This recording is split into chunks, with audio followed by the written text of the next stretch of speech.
Hey everybody, this is Jim at SP500chart.com. It's about 4:20 on Thursday afternoon, October 17th, 2013.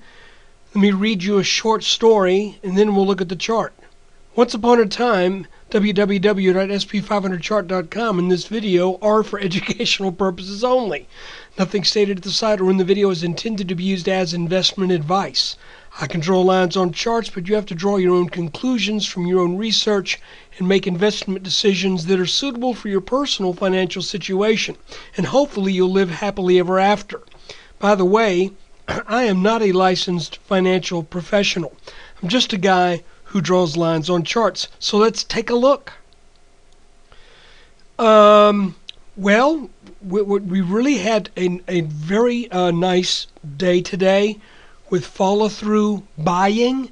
You can see that, we'll take a little bit closer look at some of the finer chart details, but the thing that I want to hit home on right here more than anything else is just the fact that we have a target of about 1740, maybe a hair under, that is from our shoulder and head pattern here, an inverted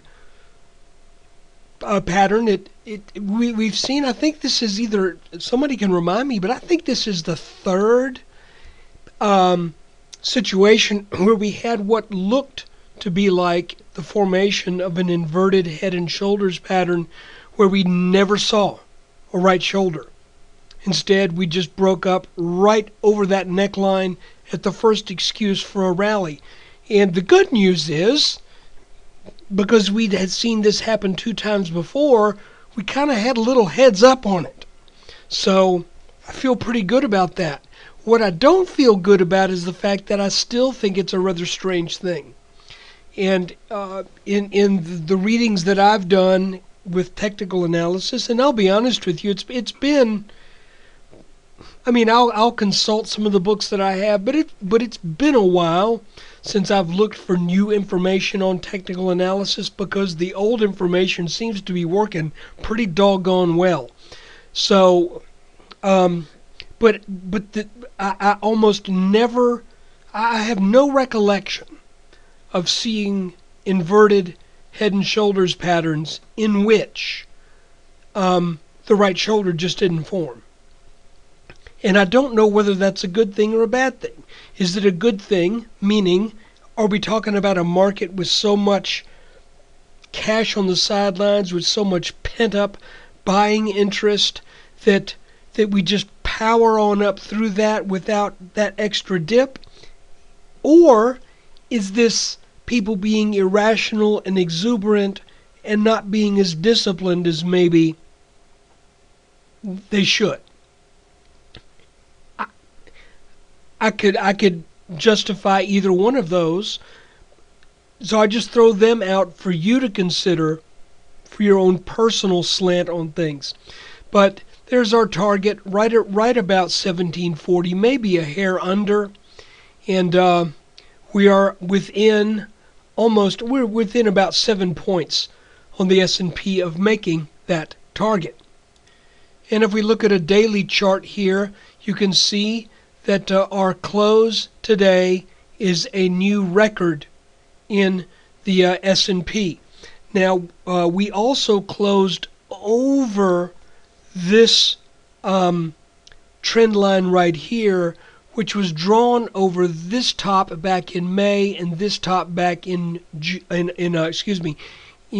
early August. I'm going to kill that line. And what I'm going to do is we're going to go with this line right here that is drawn over the last 2 tops. And interesting to note, we are looking at a daily chart here. If we snap this line on back a little bit, you can see that we're not really that far off the mark here. And I'll remind you as well that that some technical analysts would actually work off of closing prices, and you can see that this candle right here has a pretty long upper shadow, I believe is the term that would be used. The solid part is the real body. and these little intraday highs or intraday lows are what they call the shadows, or just the little fine line. So going back now and looking at a 5-minute chart and zipping out on this just a little bit, what a nice little set of patterns. We had our little descending wedge, then we rallied up, we went sideways, we stayed within this this little rectangle here for about the first fourth of the day, then we broke out over it, sold down just a little bit, but then immediately gathered up some steam back and started moving up higher. And like I said, 1740 or just a hair under, that's our minimum target from that shoulder and inverted shoulder and head pattern. This is the blue line that is drawn over the last two tops. That blue line gives this market room to get up there. Now, here's an interesting thing. This particular blue line is really, it is ascending, as you can clearly see, but not at a real steep pace. And I have seen in individual stocks where you would get this line taken out. And so I would say if we get up to that line, up to that 1740, and we move over that line, that would not be completely unheard of. But if you're risk averse and you're happy with what's taken place with your positions so far, you might want to look at that 1740 as a potential area where some resistance would start to work some on the S&P. I just want to do one more thing here, because really the name of the game at this point is we now have support down around 1710. We could even consider this little line right here, this gray line, it's at about 1722. You could consider that as being a mild area of short-term support. But I think it sure looks to me like this market just wants to get on up there and get this done. Just out of curiosity, if we work off of these bottoms here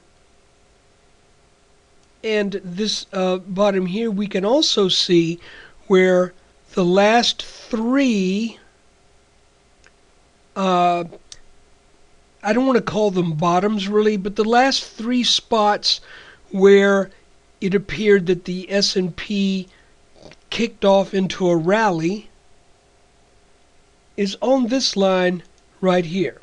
I'm going to make this a unique color. Let's make it orange. And for those who, again, may be risk averse, this may be a decent line to keep in mind for a sign, or at least at the bare minimum, a shot across the bow that the S&P is about ready to take a breather.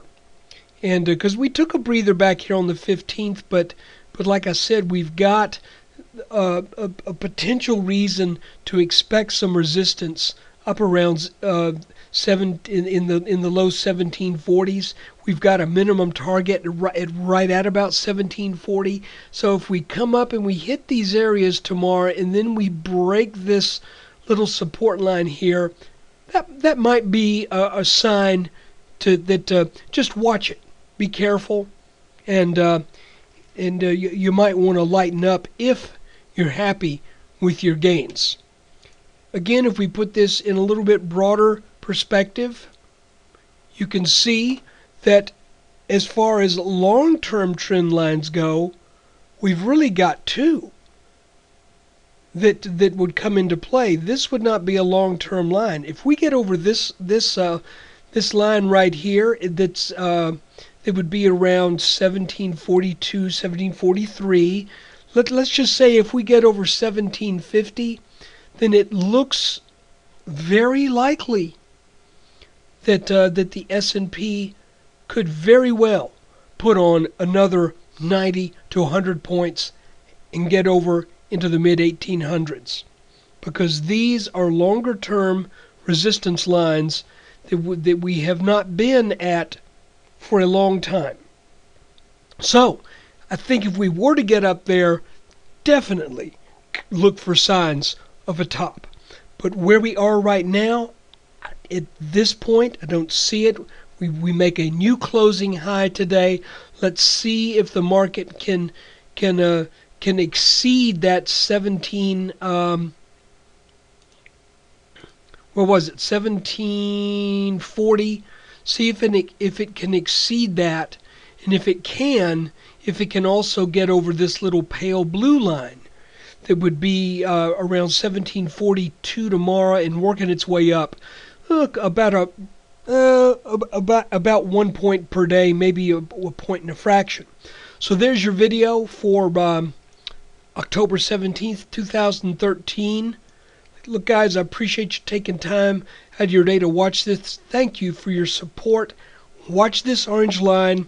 I think that would likely be a shot across the bow that we're getting ready to maybe take another breather. But I think there's still a good bit of steam left in this market. I wouldn't short it here. So, guys, thanks again for watching. Take care, and look for the weekend video sometime over the weekend that's upcoming.